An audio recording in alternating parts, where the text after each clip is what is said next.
Hello everyone, this is Atman. I hope my microphone works well, functions well. Welcome to my broadcast. Today I would like to present what is the mind, ego, and consciousness, and what is the relation about mind, ego, and consciousness, and what is the work we have to do with our mind, ego, in order to live in resonance and conscious union with consciousness. So, as human beings, we are a very complex entity. We have various levels of existence. We are physical form, vital energy, mind that has different aspects and levels, the external mind, the intermediate mind called intellect, the subconscious mind, which is the storehouse of all sensory impressions, emotions, ideas, experiences, etc. And the ego, which is the element, which is the one which creates identity, identified with the physical form most of all, and also with the mind at all levels. And above all, it is consciousness, being consciousness, being and consciousness. It is called Sat Chit Ananda in Sanskrit, which means absolute being, light of consciousness, and Ananda means wholeness, fullness, bliss, peace, freedom without limits. So, what we really are, our essential nature is Sat Chit Ananda Atman or Brahman. What does it mean this? These are just words. Means formless existence. Our existence, our being is without form.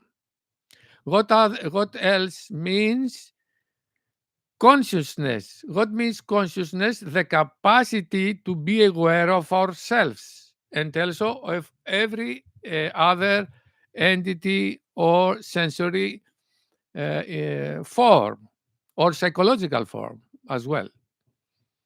Consciousness. What means Ananda? Ananda means that this existence consciousness, this being consciousness, it is by nature, in nature, its very nature is freedom, peace, plenitude, wholeness, and bliss. What we really are is something beautiful. But because of ignorance, we lose connection, consciousness, awareness of this being consciousness bliss, and we identify ourselves with the physical form and psychological elements, formations, and sensory experiences. And we lose ourselves in the experiences of life. This is our uh, condition.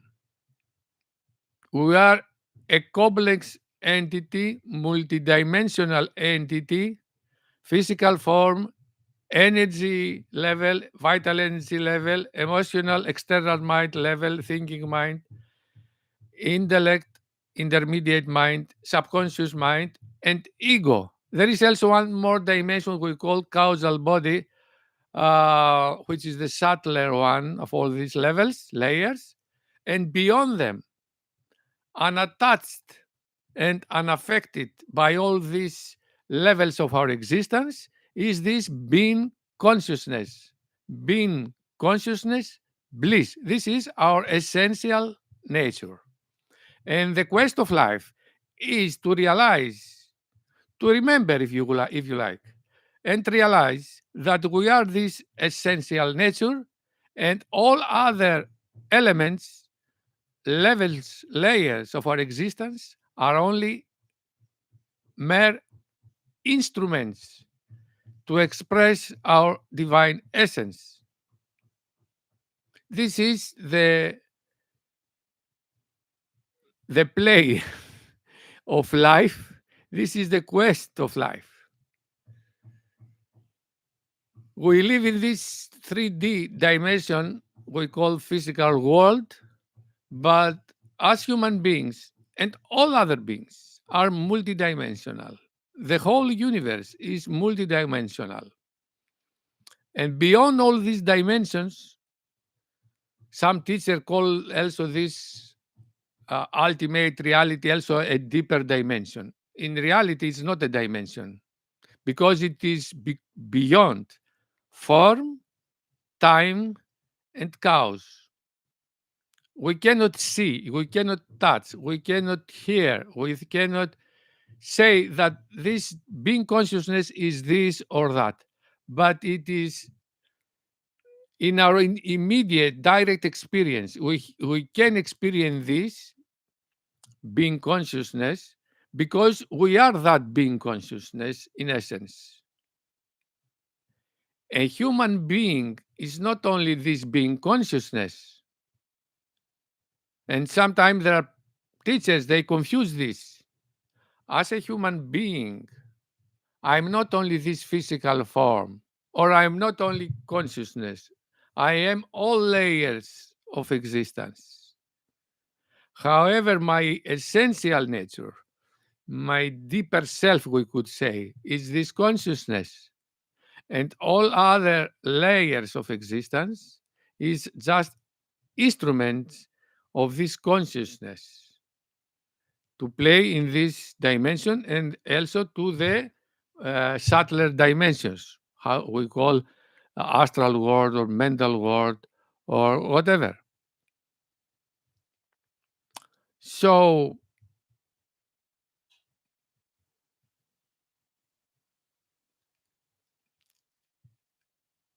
there is a moment in our life that we are not satisfied. It comes a point in our life that we are not satisfied with our external life. We may have experienced many things, pleasures, achievements, have succeeded in some areas of life, relationships, etc., etc. But we feel that after all these experiences, something is lacking. There is something missing. We don't feel fulfilled, if you like, deeply satisfied, content. So we seek the deeper meaning of life. Why I'm here? Who am I? Why I'm here? What is all this world I see, which has many strange things, strange phenomena? Why I'm here? What I want to what is meant to do in this life? What is my role? What is I had this experience when I was 30 years old. Even though I have a normal life without problems, I could say, it came a moment that I couldn't stand the life I live. I said, "Oh my God, this cannot go on like this.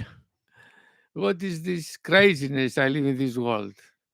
There must be something else, something beyond all these trivial things. To go to work, to have some relations, to go for um, have some fun, have whatever may be. Uh, identify any meaning, any meaningful purpose to live anymore when I was 30. So I was praying for help. Help me to find what really this life is. And then I started my, strangely appeared in my life, my first spiritual school, the Gnostic movement in Athens. So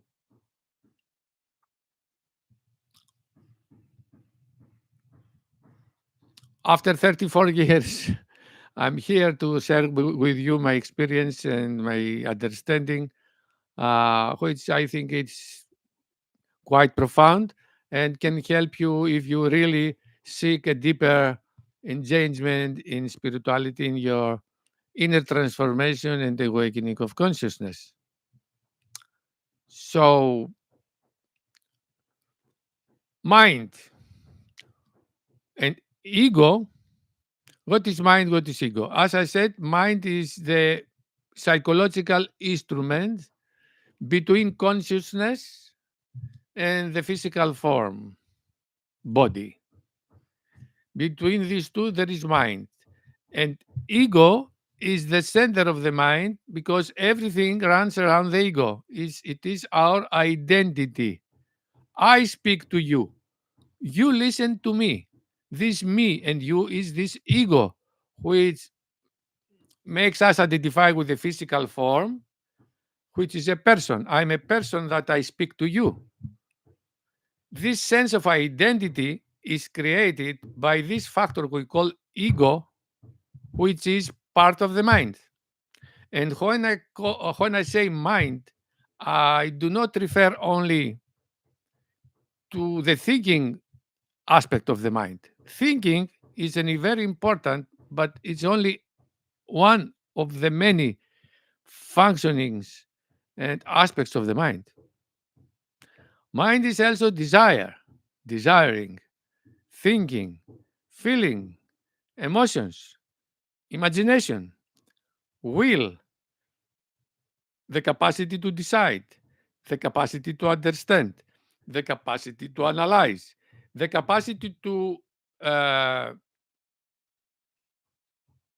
maintain all this information in the subconscious mind and to recall this information, all these recordings, we could say, in the subconscious mind, to recall all this. That's why I can speak.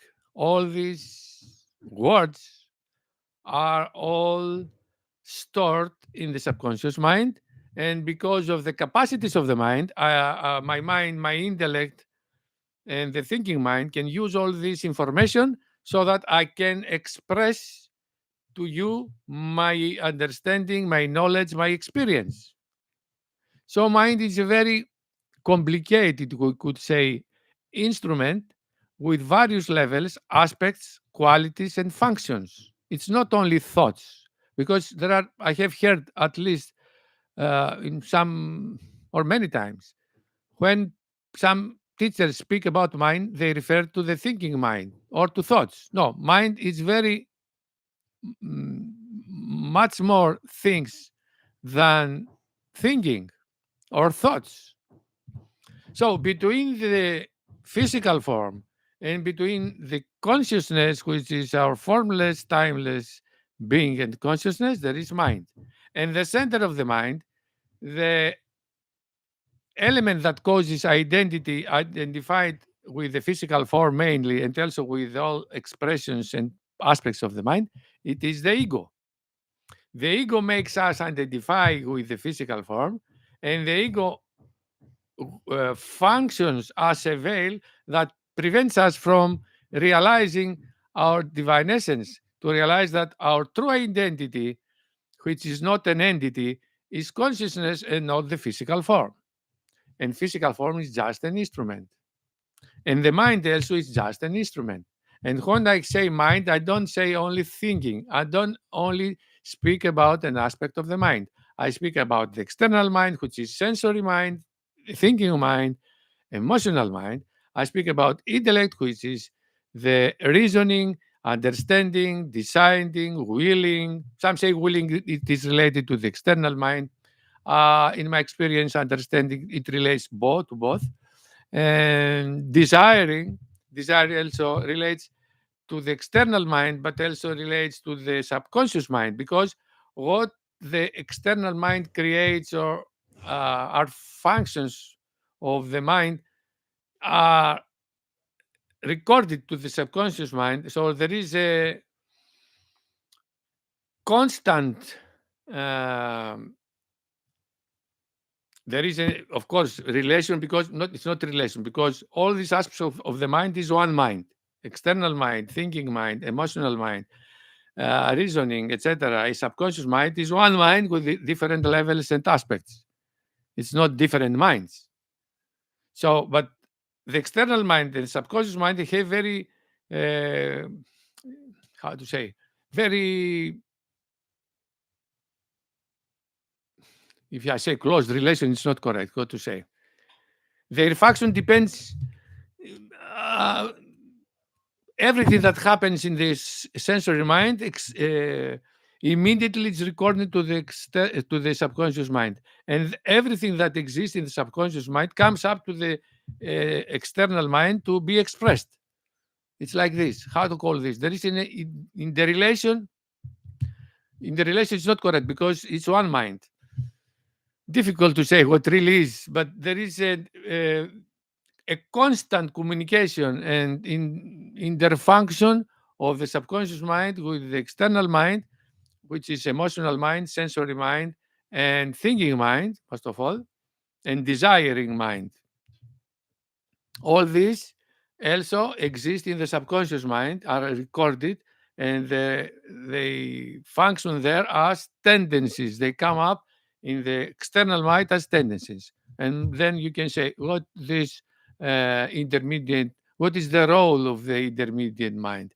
The intermediate mind is the one that becomes aware of what is really happens in the external mind and what comes up from the subconscious mind.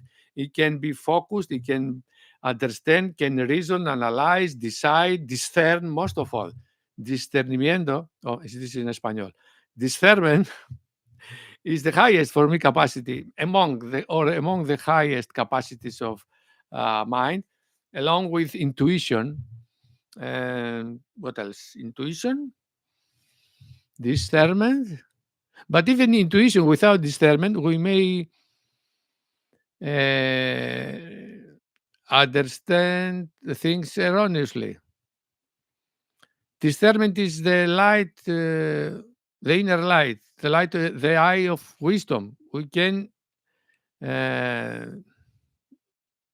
discern between the false and the correct, the right from the false, the truth from the lie, the real from the unreal.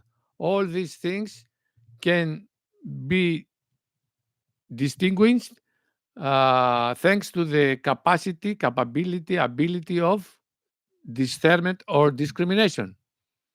So the intermediate mind is the mind we must develop most of all so that to control the external mind, which is uh,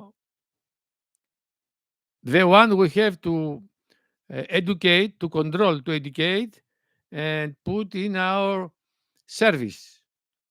Because when identifying with the external mind and with the physical form, then we live a very superficial life, which depends mostly on instincts and lower vital emotional desires for pleasure, for pleasant experience, success, for success, for fame, for name, for money, etc., etc. So, in order to realize our true nature and live consciously and express our divine essence, our divine nature, we must purify all parts of the mind, of course, but we have to conquer the lower external mind through the intellect intermediate mind, which when it develops becomes intelligence. So we have also to develop our higher heart, emotional aspect of mind has the lower and higher aspect.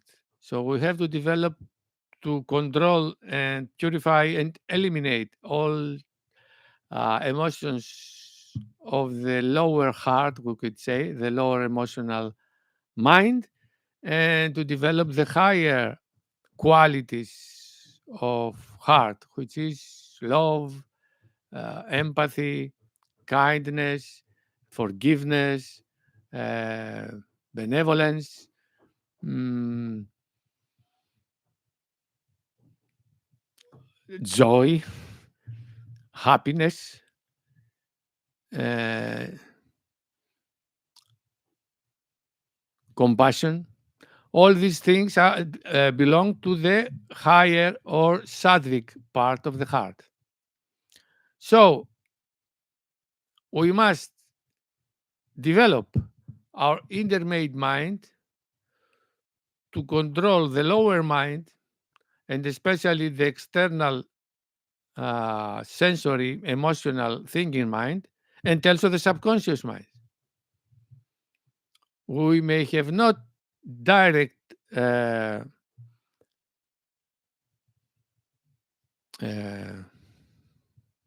how to say this?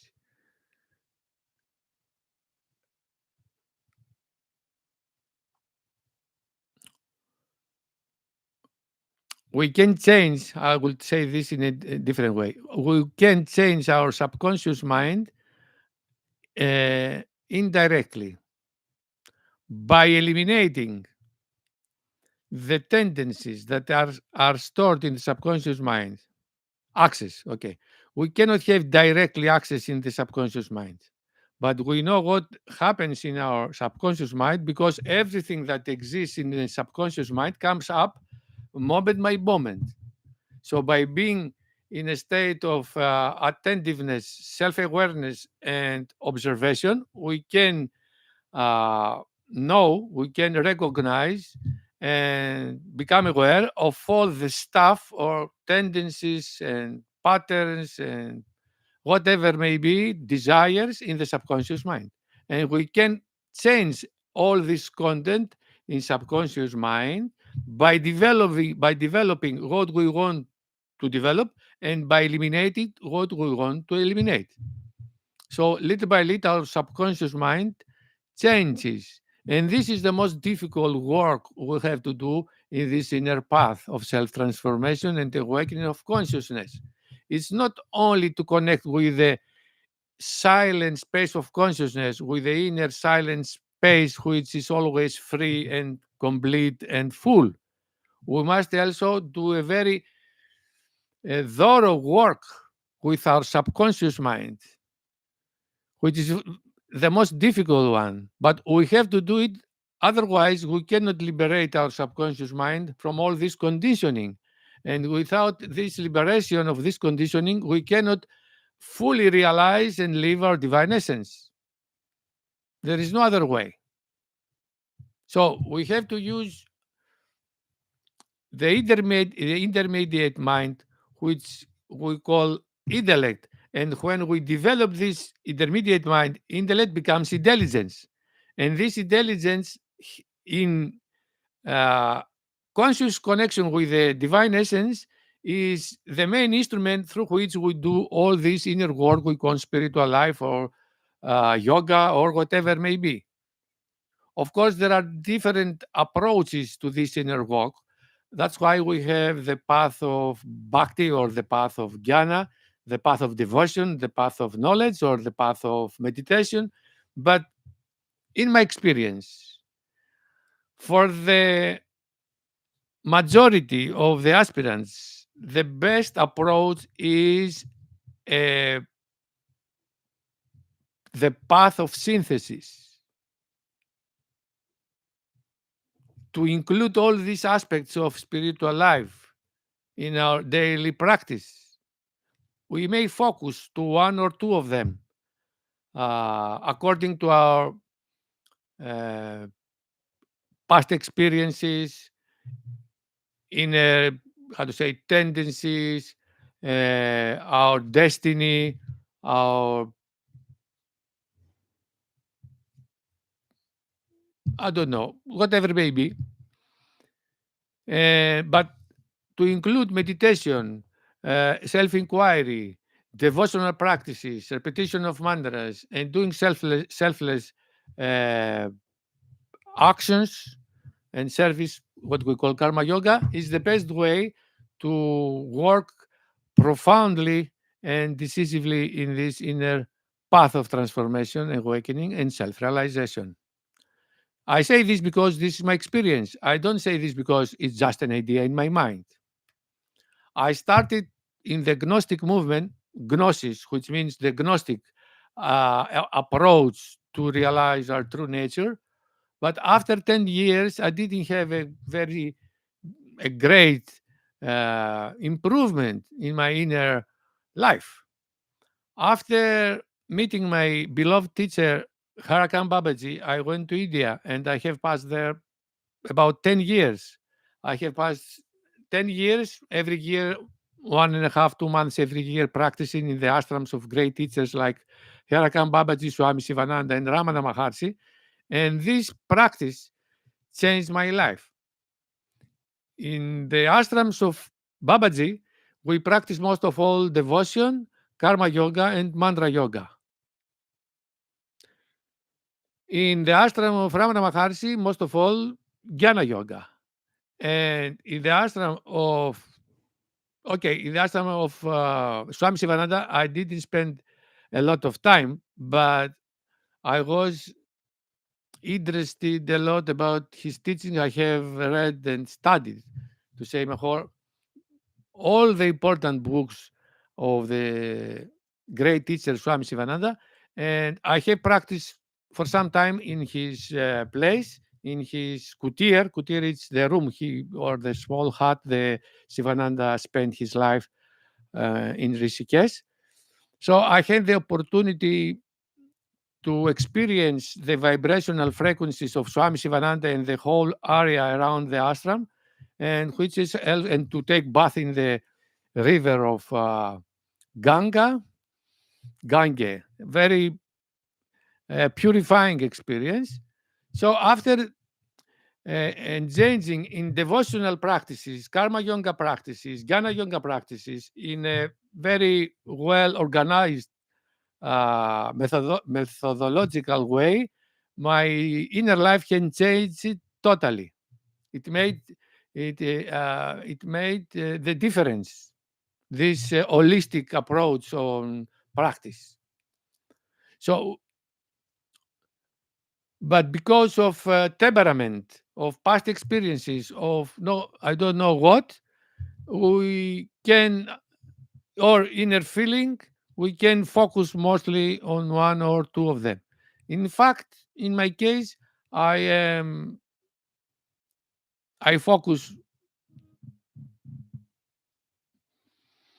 in devotion and knowledge with the same, I could say, intensity. I enjoy the devotional ways of practice, and I enjoy the practices and means of of the yoga of knowledge. And also, I apply some methods I have learned. I have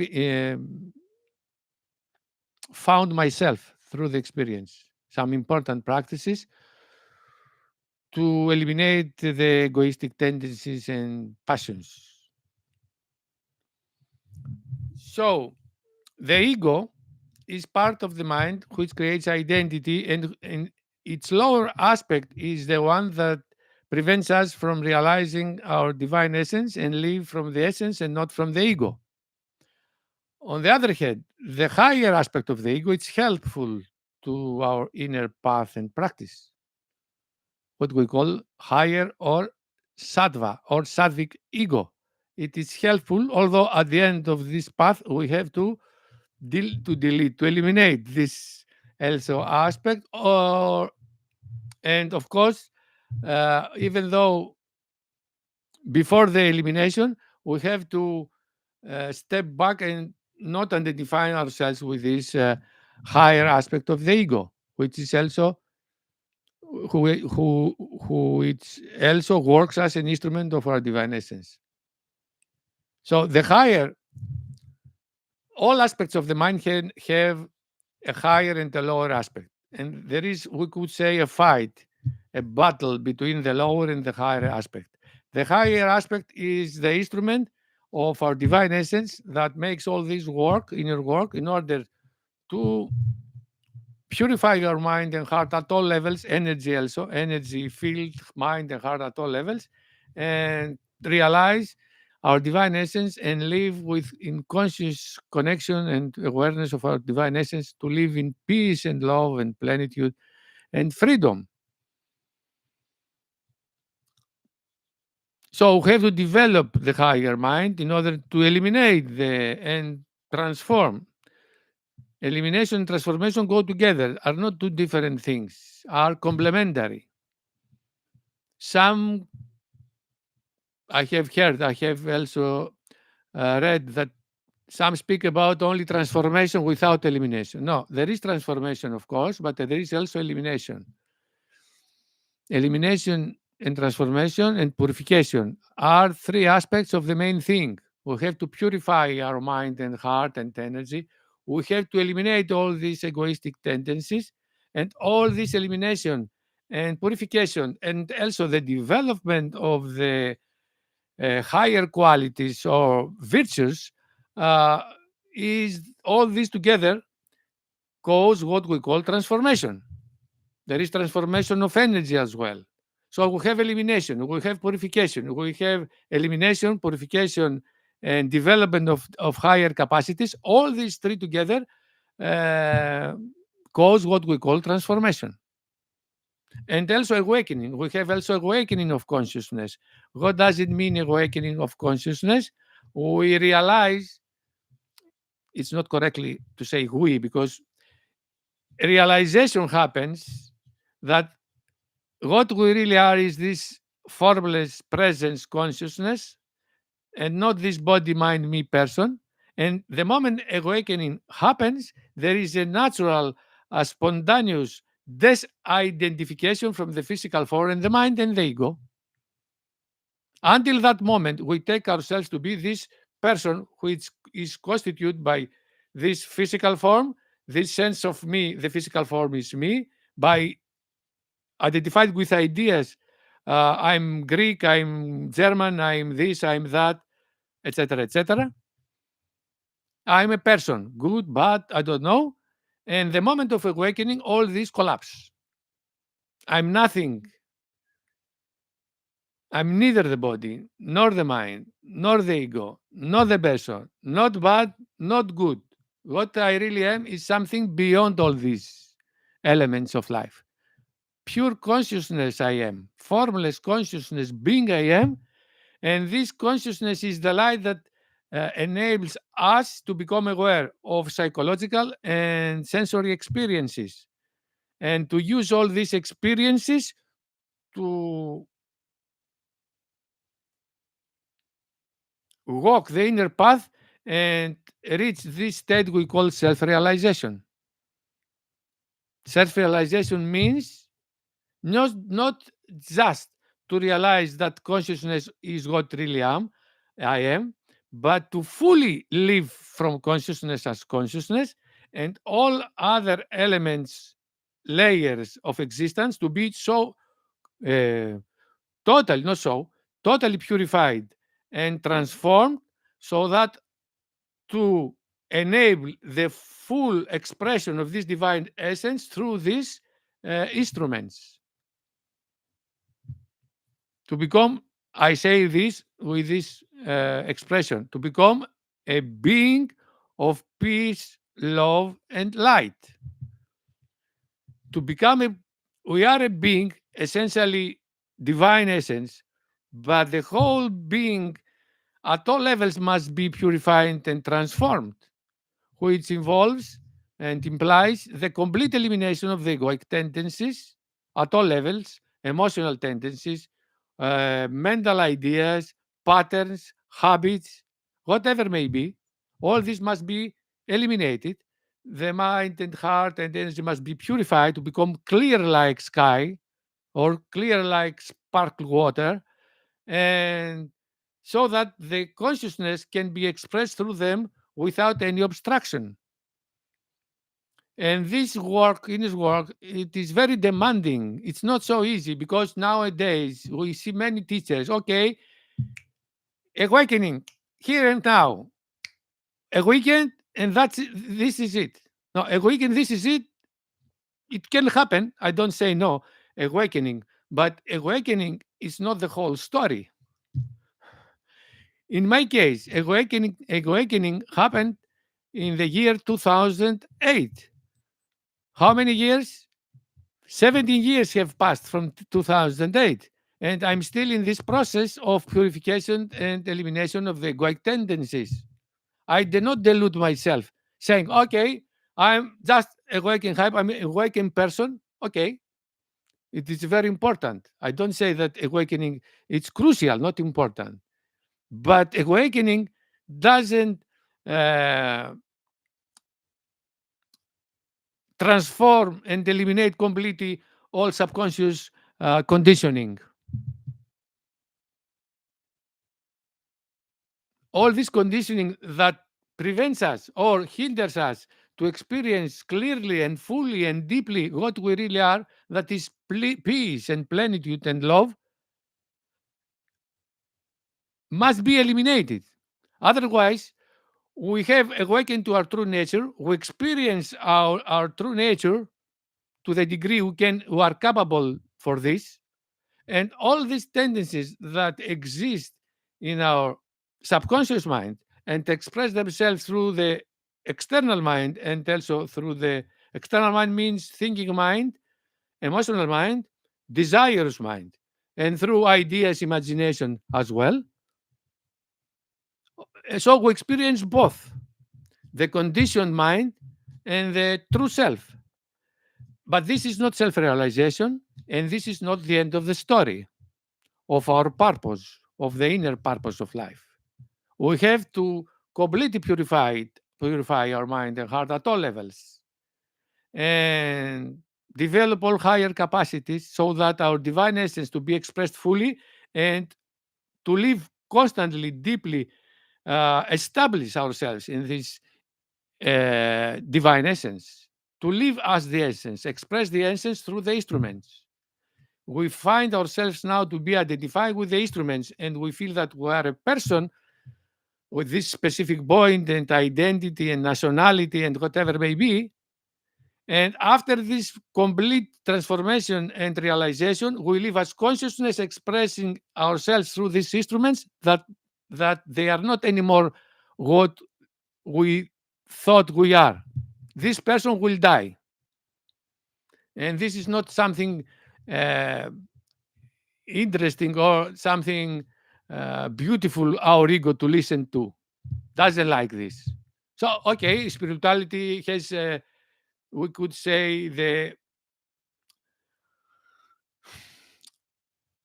beautiful aspect that we experience this peace and love, etc., but has a difficult aspect, which is the work with subconscious tendencies, which is not so beautiful. This, and our ego resists this inner work with the dissolution of these tendencies, and we need a very determine a willingness and determination and patience and perseverance, resilience.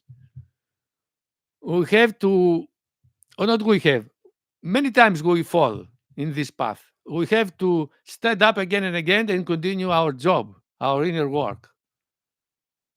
It's not so easy as we may have heard from various teachers of New Age spiritual teachings. Okay, this is this, I like that. Oh, yes, this like that. It's not so like this and like that. We need discipline to discipline ourselves, to practice constantly, regularly, systematically, with determination and with passionate and resilience. We have to fall, we will fall again and again, but we have to stand up again and again. We have this inner strength, or we can recall this inner strength through prayer and meditation and other ways. But this is the process. If we want to really reach this state of liberation, of course, I don't want to say that this inner process or this inner path is something awful at all, not at all.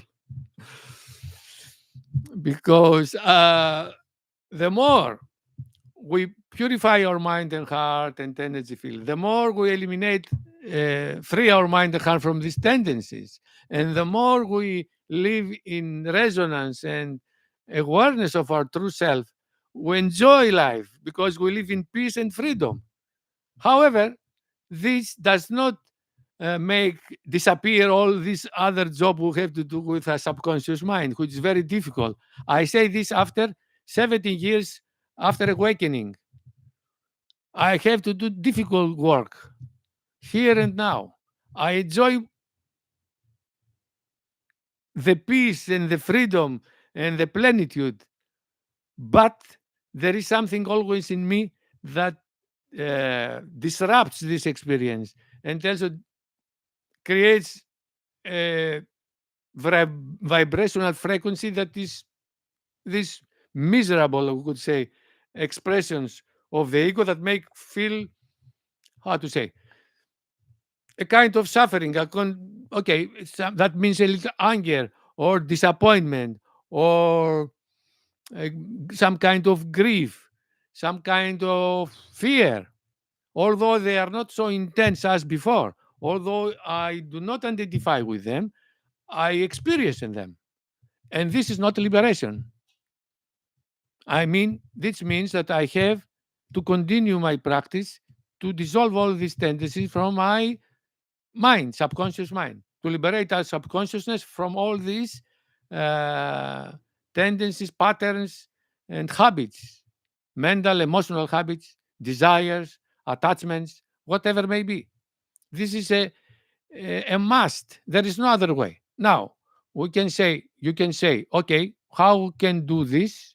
Okay, depends, as I said, to the past experiences, the temperament, the inclination, the destiny of soul.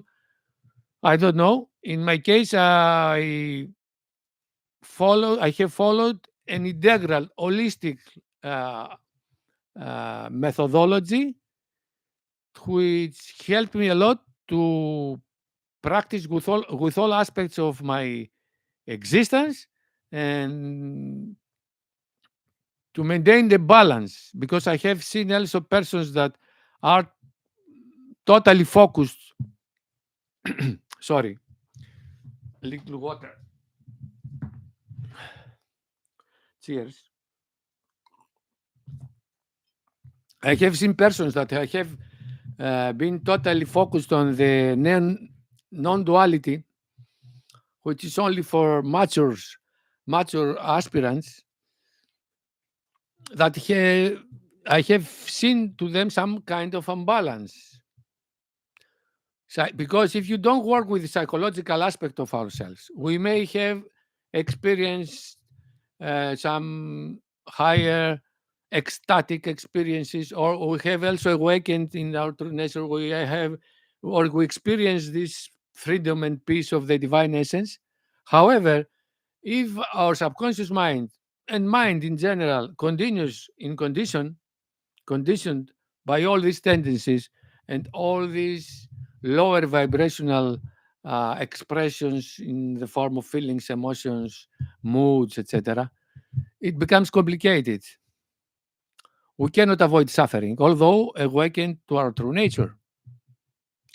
So, for me, an holistic and integral methodology to work in both aspects, to work with the purification, transformation of our lower nature, and to work with the connection and clarification, to connect consciously and discern our true nature and maintain and develop this connection and maintain this connection deeply, clearly, as much as possible, is the other uh, direction of our inner work.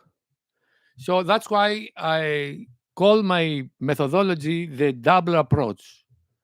For me, both are important, equally important. We have to work with our lower nature related to the physical form, vital energy, mind at all levels for purification, harmonization, elimination, transformation. And we have to work with our higher self or divine essence which means to connect, to discern, to deepen in this connection, to clarify this connection, and deep more steadily, deeply, and clearly in conscious union with our divine essence. So these are the two directions in this inner path. To achieve this, to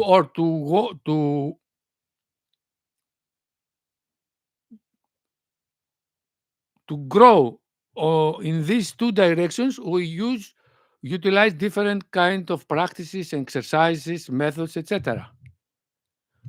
In my case, I utilize a lot mantras. For example, mantras, repetition of mantras is one of the best, if not the best way for purification, transformation, elimination, and self-awareness, and many other things.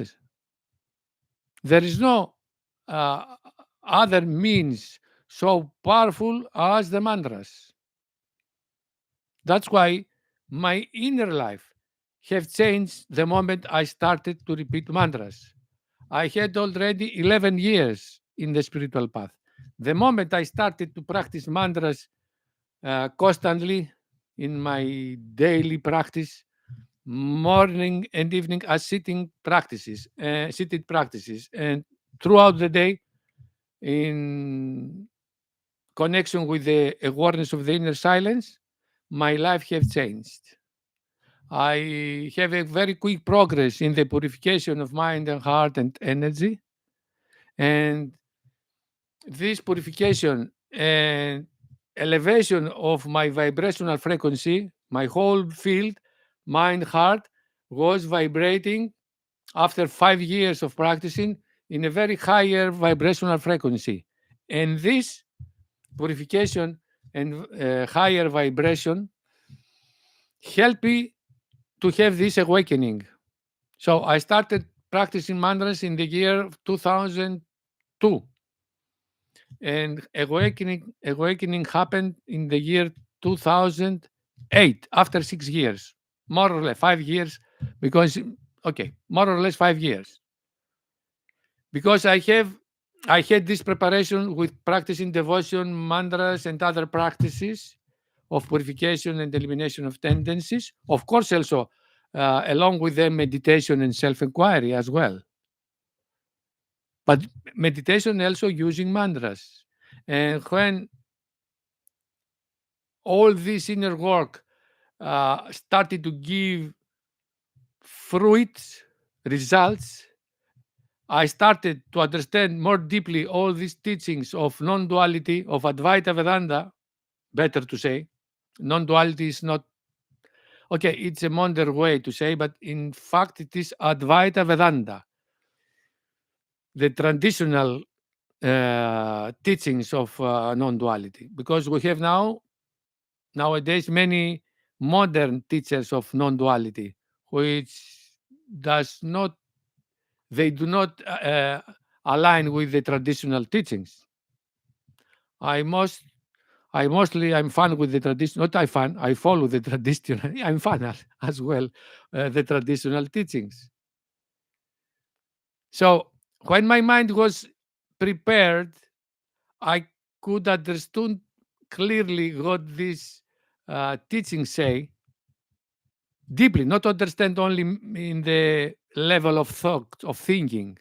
We can understand things at the level of thinking, but this is not enough.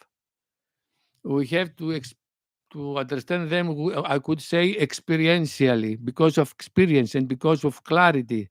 So we can deepen in these teachings. And because of this preparation, awakening happened after, I don't remember exactly, 1 year. I have started more or less about 2007 to read and reflect on the teachings of Ramana Maharshi, but mostly Nisargadatta Maharaj. And after some months, 1 year, I don't remember, awakening happened. Why? Because I was prepared. My mind was prepared, clear, and open and I had experience of what is happening within me. I had already experience of the inner silence. I have also experience of what is really detachment, not to attach in the thoughts, not just a mental fantasy. After of 15 years, 16 years of practice, because as I said, I started to practice mantras 2000, in the year 2002 for 5 years, but I had already 10 years in the Gnostic movement. So I was practicing about 15, 16 years when 16 years when awakening happened. So all this process of 16 years, but was more intensive and more fruitful from 2002 to 2008. It happened that I had this clarity to understand the teachings of non-duality, Advaita Vedanta, and awakening happened.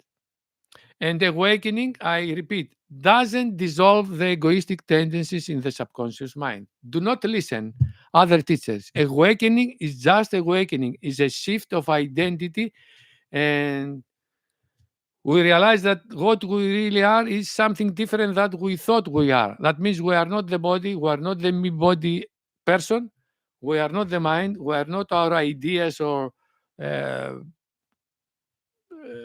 beliefs, whatever, imaginations and illusions. We are something different. This is awakening. But awakening doesn't change the whole structure. It changes our identity and our perception, which is different thing. We have to continue. What does it mean practically? We have to continue practicing so that all these tendencies that in Hindu tradition they call vasanas and samskaras and vasanas to dissolve. Ramana Maharshi says this very clearly. Self realization comes with the death of the ego along with the latent vasanas and samskaras. So if you hear from other persons that this is not a condition for self realization, it's not correct. Self realization means the complete death of ego along with all vasanas and samskaras recorded or stored in the subconscious mind. Only then the mind can remain steady, clear, transparent, and focused and unified with the consciousness. There is no other way. Awakening is only a cornerstone, a fundamental how to say it, it's not an experience. Awakening is not just an experience, is awakening beyond words.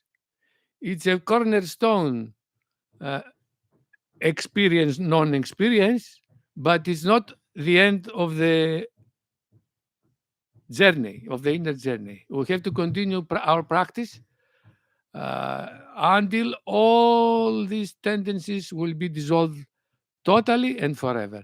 And this, according, because this is not my state. What is my state? I have managed to eliminate and weaken all tendencies like desires, gluttony, lust, fear, anger, pride. I say the most important ones, the most powerful and important ones, in a very, very great degree, but they continue being present in my subconscious mind and they express themselves according to the circumstances and experiences. However, I'm in a position not to avoid identification with them and work with them consciously and to manage little by little to eliminate their energy. That means their energy becomes weaker and weaker and more debil. More weaker. Debil, I think, is in Spanish. More weaker. What does it mean? That I enjoy more and more time, more frequently, more steadily, the peace and freedom within myself and the beauty, and less this lower vibrational frequency of the egoistic tendencies. and also means I am more capable to deal with them the very moment they arise, and also if they express themselves frequently or in a stronger way, I have other practices to deal with them in my home. I mean, doing a seated practice of introspection, etc., so that I can eliminate more part of their energy and to weaken them more profoundly. So the practice continues as before, and the practice have two main aspects or three main aspects: to maintain as much as possible a deep, steady connection with the inner silence, which is our divine essence. It's not just a silence. In reality, it's not silence. We say inner silence, but it's not correct because it's not silence. Silence in reality means absence of sound. But ourself is not silence. Of course, it looks like silence, but it's not silence. It's being, consciousness. But we call it silence because it's very close. This silence is very close to the experience. It's something that never moves, stable, immovable, changeless, ever present. So the work continues by intending to have a steady, deep connection and awareness of the inner self, to say like this. One. Second, to avoid any kind of identification with the psychological structures, thoughts, emotions, feelings, desires, etc., and sensory experience as well, and eliminate constantly, weaken constantly all these subconscious tendencies, so that the time will come to delete them, to eliminate them totally. According to great teachers like Swami Shivananda, and which else? I don't remember. One more, sure.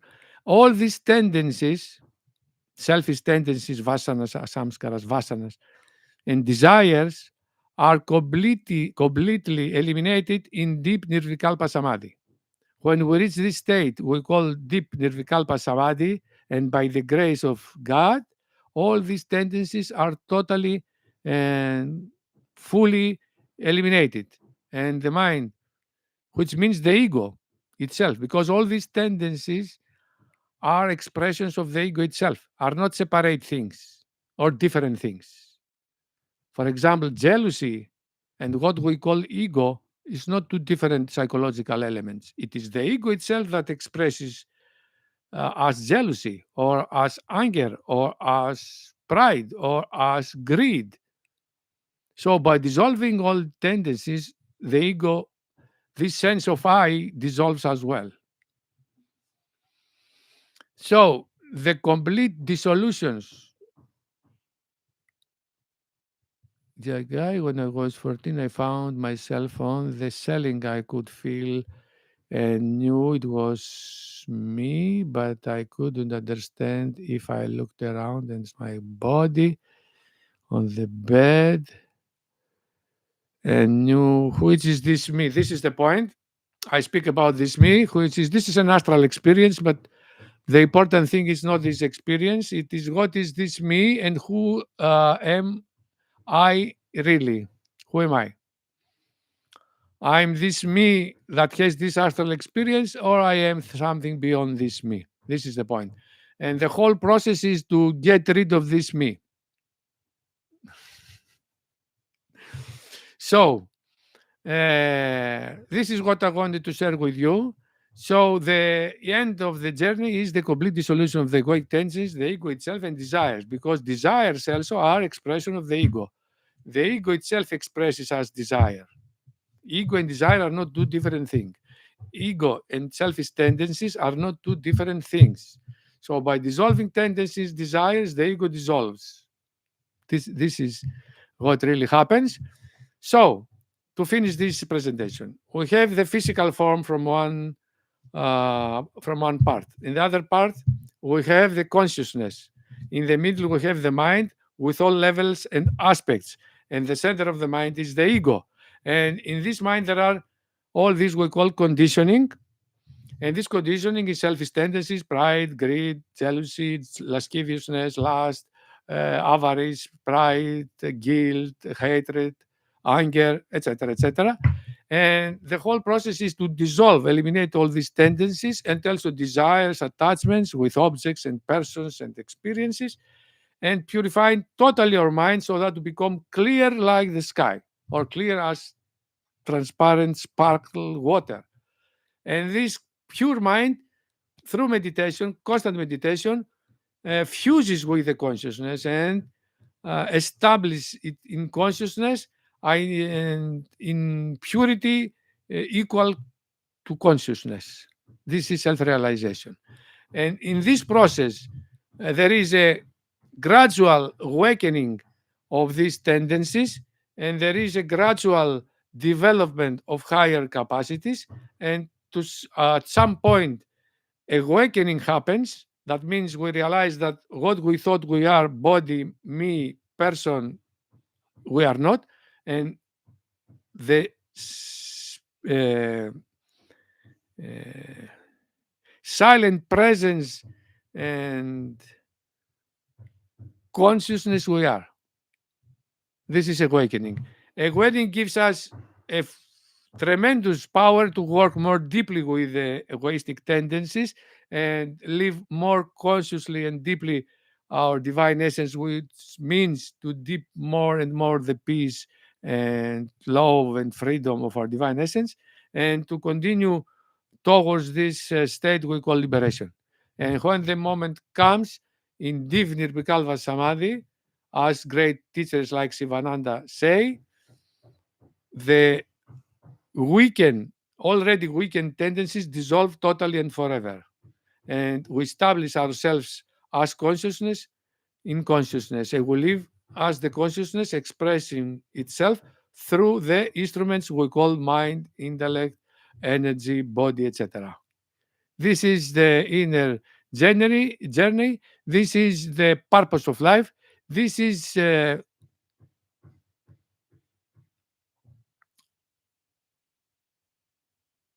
purpose, I could say, for all those of you that you have already been called, that your soul wants to experience this completion, awakening, and self-realization through you.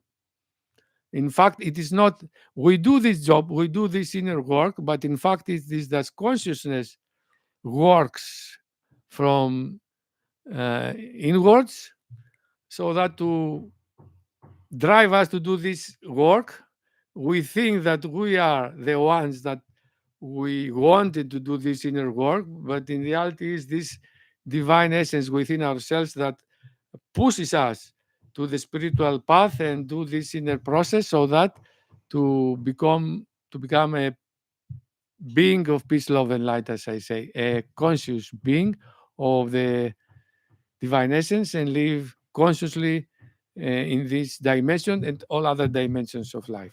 I wish you peace, love, and light. I wish you realize your true nature in this very life, and I wish you to be liberated from your conditioning in the form of egoistic tendencies, gluttony, lasciviousness, pride, anger, fear, etc.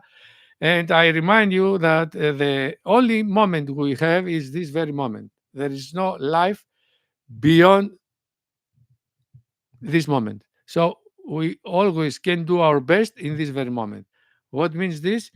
To maintain conscious awareness of the inner self and avoid identification with everything else and manage and deal with all tendencies that come up during the day because of the external triggers and experiences.